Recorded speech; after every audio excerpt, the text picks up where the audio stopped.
Yo soy Lani y te doy la bienvenida a la librería encantada, un lugar donde cada página es un hechizo y cada historia una puerta a lo desconocido. En esta ocasión las luces bajan, el silencio se vuelve cómplice y el misterio toma asiento con nosotros. Aquí las palabras cobran vida entre niebla, deducciones brillantes y enigmas que esperan ser resueltos. Juntos viajaremos a calles antiguas, habitaciones cerradas y casos donde nada es lo que parece. Así que toma asiento, prepárate una bebida, porque hoy nos adentraremos en las aventuras de Sherlock Holmes. En esta ocasión leeremos la parte 2 del capítulo 9, El dedo pulgar del ingeniero. Los recién llegados eran el coronel Lysander Stark y un hombre bajo y grueso con una barba de chinchilla que crecía en los pliegues de su papada, que me fue presentado como el señor Fergus. Este es mi secretario y gerente, dijo el coronel. Por cierto, tenía la impresión de haber dejado esta puerta cerrada hace un momento. Me temo que ha sentido la corriente de aire. Al contrario, dije. Yo mismo abrí la puerta porque sentí que la habitación estaba un poco cerrada. Me lanzó una de sus miradas suspicaces. Tal vez sea mejor que pasemos a los negocios, entonces, dijo. El señor Ferguson y yo lo llevaremos a ver la máquina. Será mejor que me ponga el sombrero, supongo. Oh, no, está en la casa. ¿Qué? ¿Cavas tierra de batán en la casa? No. Esto es solo donde la comprimimos. Pero eso no importa. Todo lo que deseamos es que examine la máquina y nos haga saber qué es lo que está mal. Subimos juntos, el coronel primero con la lámpara, el gordo gerente y yo detrás de él. Era un laberinto de casa antigua, con pasillos, pasadizos, escaleras estrechas y sinuosas, y pequeñas puertas bajas cuyos umbrales estaban ahuecados por las generaciones que los habían atravesado. No había alfombras ni señales de ningún mueble por encima de la planta baja, mientras que el yeso se desprendía de las paredes y la humedad se abría paso en manchas verdes y malsanas.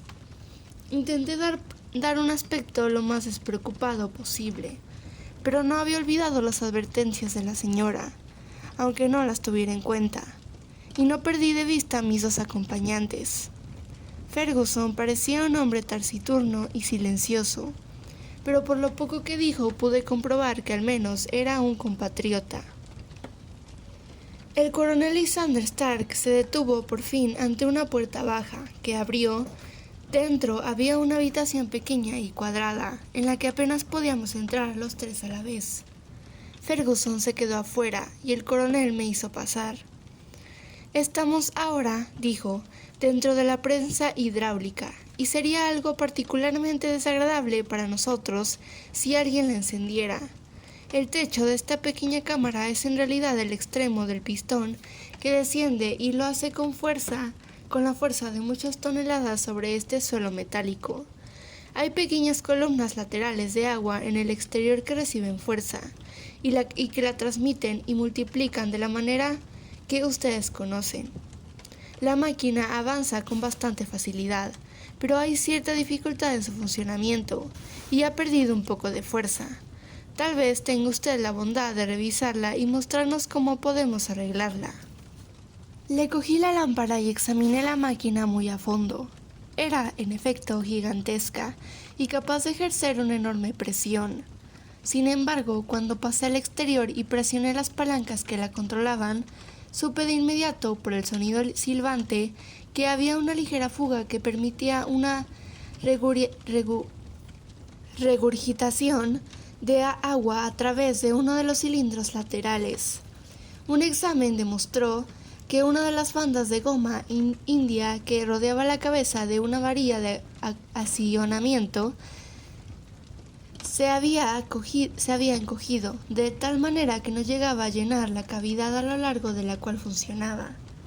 Esta era claramente la causa de la pérdida de potencia, y se lo señalé a mis compañeros, que siguieron mis observaciones con mucha atención e hicieron varias preguntas prácticas sobre cómo debían proceder para arreglarlo. Cuando se lo hube aclarado, volví a la cámara principal de la máquina y le eché un buen vistazo para satisfacer mi propia curiosidad. Era obvio a primera vista que la historia del Batán era una mera invención, pues sería absurdo suponer que un motor tan poderoso pudiera ser diseñado para un propósito tan inadecuado. Las paredes eran de madera, pero el suelo consistía en una gran cubeta de hierro, y cuando me acerqué a examinarla pude ver una costra de depósito metálico por todo el lugar. Me había agachado y estaba rascando para ver qué era exactamente cuando oí una exclamación murmurada en alemán y vi el rostro cadavérico del coronel mirándome. «¿Qué haces ahí?», preguntó. Me sentí enfadado por haber sido engañado con una historia tan elaborada como la que me habían contado. Estaba admirando su tierra de Batán, dije. Creo que podría aconsejarle mejor sobre su máquina si supiera para qué se utiliza exactamente. En el instante en el que pronuncié esas palabras me arrepentí de la imprudencia de mi discurso. Su rostro se endureció y sus ojos grises surgió una luz torva.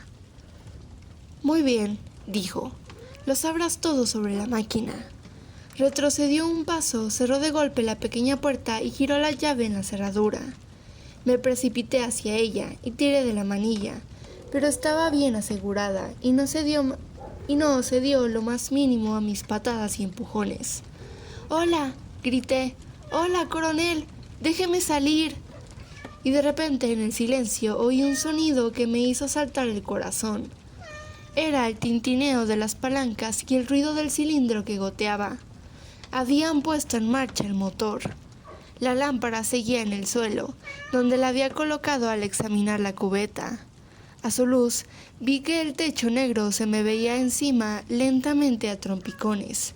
Pero como nadie sabía mejor que yo, con una fuerza que en un minuto me convertiría en una pulpa informe, me arrojé gritando contra la puerta y me arrastré con las uñas a la cerradura. Imploré al coronel que me dejara salir, pero el implacable ruido de las palancas ahogó mis gritos. El techo estaba a solo 1 metro o 2 por encima de mi cabeza, y con la mano levantada podía sentir su superficie dura y áspera. Entonces me vino a la mente el dolor de mi destino. Dependería en gran medida de la posición en que me encontrara. Si me ponía boca abajo, el peso recaería sobre mi columna vertebral, y me estremecí al pensar en ese espantoso chasquido. Tal vez fuera más fácil de la otra manera, y sin embargo, ¿tenía yo el valor de tumbarme y mirar aquella sombra negra y mortal que cernía sobre mí? Ya era incapaz de mantenerme erguido, cuando mi vista captó algo que devolvió un chorro de esperanza a mi corazón. He dicho que, aunque el suelo y el techo eran de hierro, las paredes eran de madera. Cuando eché una última y apresurada mirada a mi alrededor, vi una fina línea de luz amarilla entre 2 de las tablas, que se ensanchaba y se ensanchaba a medida que un pequeño panel era empujado hacia atrás. Por un instante me costó creer que allí había una puerta que conducía a mi destino. Al instante siguiente me arrojé a través de ella y me quedé medio desmayado al otro lado. El panel se había cerrado de nuevo tras de mí, pero el estruendo de la lámpara y unos instantes después, el tintineo de las 2 palancas de metal me indicaron lo estrecha que había sido mi huida. Volví en mí por un frenético tirón de la muñeca y me encontré tendido en el suelo de piedra de un estrecho pasillo mientras una mujer se inclinaba sobre mí y me tiraba con la mano izquierda, mientras sostenía una vela en la derecha. Era la misma buena amiga cuya advertencia había rechazado tan tontamente. «Venga, venga», gritó sin aliento. «Estarán aquí en un momento. Verán que no estás ahí. Oh, no pierdas este tiempo tan valioso. Ven». Esta vez, al menos, no desperdicié su consejo. Me levanté tambaleándome y corrí con ella a lo largo del corredor, y bajé una escalera de caracol. Esta última conducía a otro pasillo amplio. Y justo cuando llegamos a él oímos el sonido de pies que corrían y los gritos de 2 voces, una respondiendo a la otra desde el piso en el que estábamos y desde él de abajo. Mi guía se detuvo y miró a su alrededor como quien no sabe qué hacer. Luego abrió de golpe una puerta que conducía a un dormitorio, a través de cuya ventana de cuya ventana brillaba la luna. Es su única oportunidad, dijo. Es alto, pero puede ser que pueda saltarlo. Mientras hablaba, una luz apareció en el otro extremo del pasillo, y vi la delgada figura del coronel Lysander Stark, que se acercaba corriendo con una linterna en una mano y un arma como una cuchilla de carnicero en la otra. Me apresuré a cruzar el dormitorio. Abrí de golpe la ventana y miré hacia afuera. Qué tranquilo, dulce y saludable se veía el jardín a la luz de la luna, y no podía estar a más de 30 pies de profundidad. Me encaramé al alféizar, pero dudé en saltar hasta haber oído lo que pasaba entre mi salvadora y el rufián que me perseguía. Si la habían maltratado, estaba decidido a volver en su ayuda a cualquier precio. Apenas se me pasó por la cabeza esta idea, cuando él estaba en la puerta, abriéndose paso entre ella, pero ella lo rodeó con sus brazos y trató de retenerlo. «Fritz, Fritz», gritó en inglés. «Recuerdo tu promesa después de la última vez. Dijiste que no se repetiría, se callará, o estará callado». «Estás loca, Liz», gritó él, luchando por separarse de ella. «Serás la ruina de nosotros. Ha visto demasiado. Déjame pasar, te digo». Le echó a un lado y, precipitándose hacia la ventana, me cortó con su pesada arma. Me había soltado y estaba colgado de las manos al alféizar cuando cayó su golpe. Fui consciente de un dolor sordo. Mi agarre se aflojó y caí al jardín de abajo. La caída me sacudió, pero no me lastimó, así que me levanté y corrí entre los arbustos tan fuerte como pude, pues comprendí que estaba lejos de estar fuera de peligro. Sin embargo, de repente, mientras corría, me sobrevino un mareo y un malestar mortales. Miré mi mano que palpitaba dolorosamente, y entonces, por primera vez, vi que me habían cortado el pulgar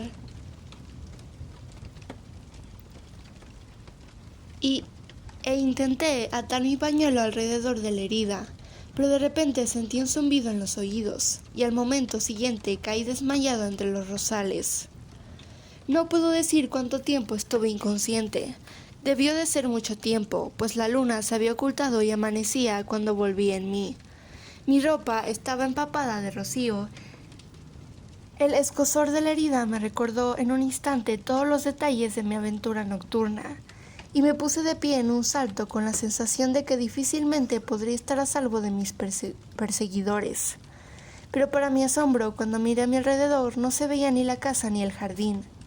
Me había tumbado en un ángulo del seto cercano a la carretera, y un poco más abajo había un largo edificio que, al acercarme, resultó ser la misma estación a la que había llegado la noche anterior.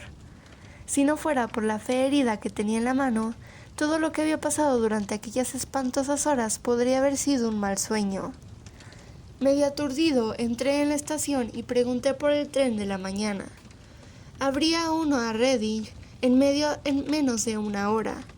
Encontré que estaba de guardia el mismo día el mismo portero que había estado cuando llegué. Le pregunté si había oído hablar del coronel Lysander Stark. El nombre le resultaba extraño. ¿Había visto un carruaje la noche anterior esperándome? No, no lo había visto. ¿Había una estación de policía cerca? Había una a unas 3 millas de distancia. Era demasiado lejos para mí, débil y enfermo como estaba. Decidí esperar hasta llegar al pueblo antes de contar mi historia a la policía. Eran poco más de las 6 cuando llegué, así que fui primero a que me curaran la herida y luego el médico tuvo la amabilidad de traerme aquí. Pongo el caso en sus manos y haré exactamente lo que usted me aconseje. Ambos nos quedamos sentados en silencio durante algún tiempo después de escuchar esta extraordinaria narración. Entonces Sherlock Holmes sacó de la estantería uno de los pesados libros de consulta en los que colocaba sus recortes. «Aquí hay un anuncio que le interesará», dijo. «Apareció en todos los periódicos hace aproximadamente un año. Escuche esto. Perdido el día 9 el señor Jeremiah Halling, de 26 años, ingeniero hidráulico. Dejó su alojamiento a las 10 de la noche y no se sabe nada de él desde entonces. Estaba vestido, etcétera, etcétera. ¡Ja! Esto representa la última vez que el coronel necesitó que le revisaran su máquina, me imagino. ¡Cielos!, gritó mi paciente. Entonces eso explica lo que dijo la chica. Sin duda, está claro que el coronel era un hombre frío y desesperado, que estaba absolutamente decidido a que nada se interpusiera en su pequeño negocio, como esos piratas que no dejan ningún superviviente de un barco capturado. Bueno, cada momento es precioso, así que si te sientes capaz de hacerlo, iremos a Scotland Yard de inmediato, como paso previo a la partida hacia Eyford. Unas 3 horas después estábamos todos juntos en el tren, con destino al pequeño pueblo de Berkshire, de Sir Reading.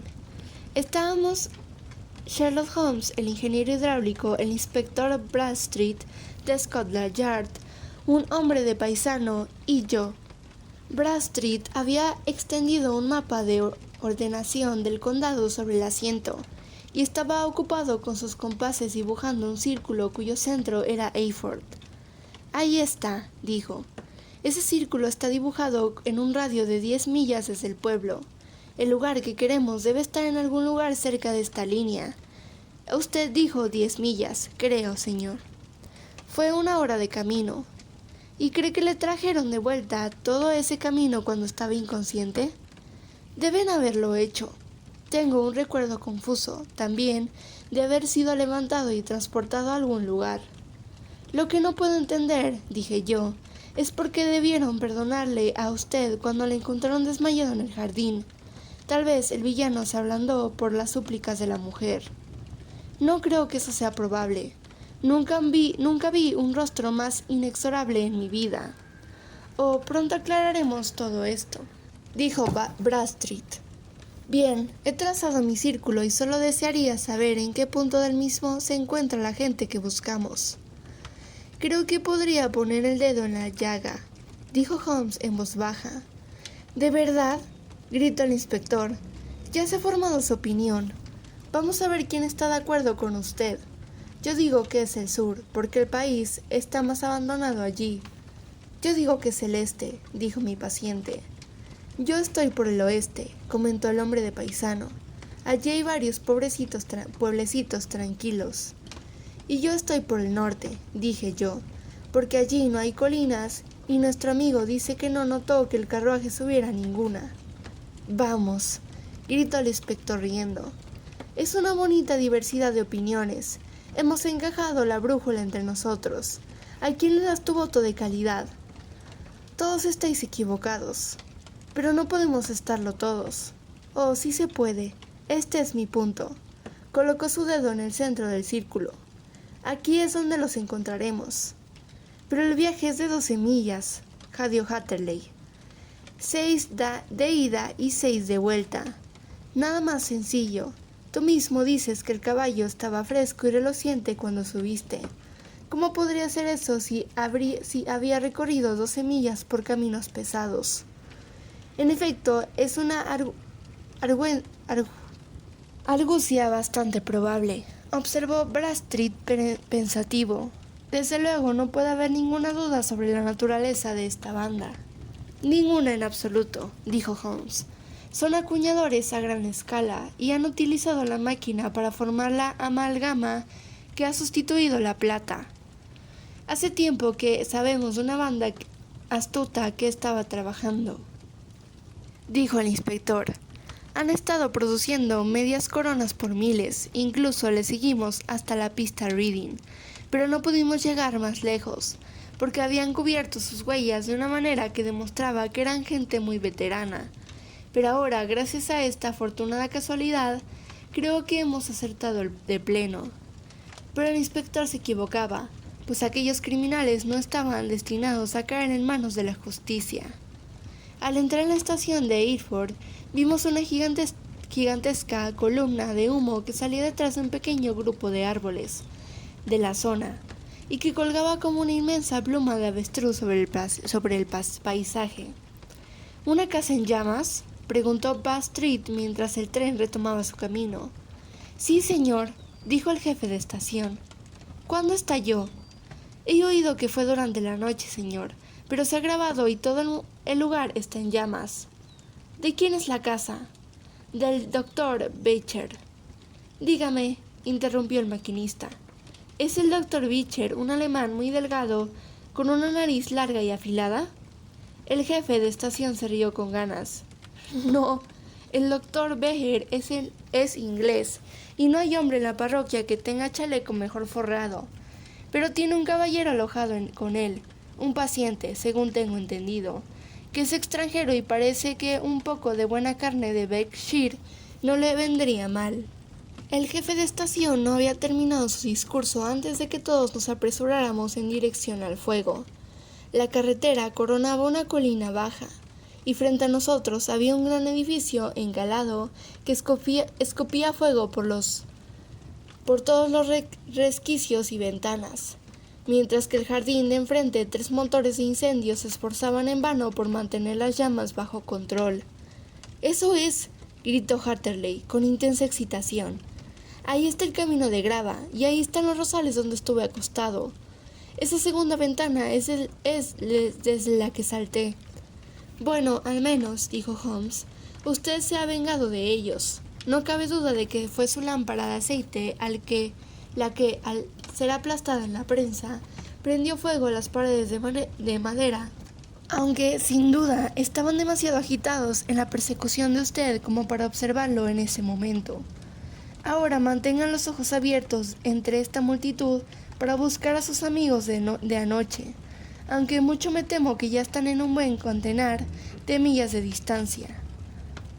Y los temores de Holmes se hicieron realidad, pues desde aquel día hasta hoy no se ha vuelto a saber nada de la hermosa mujer, del siniestro alemán ni del malhumorado inglés.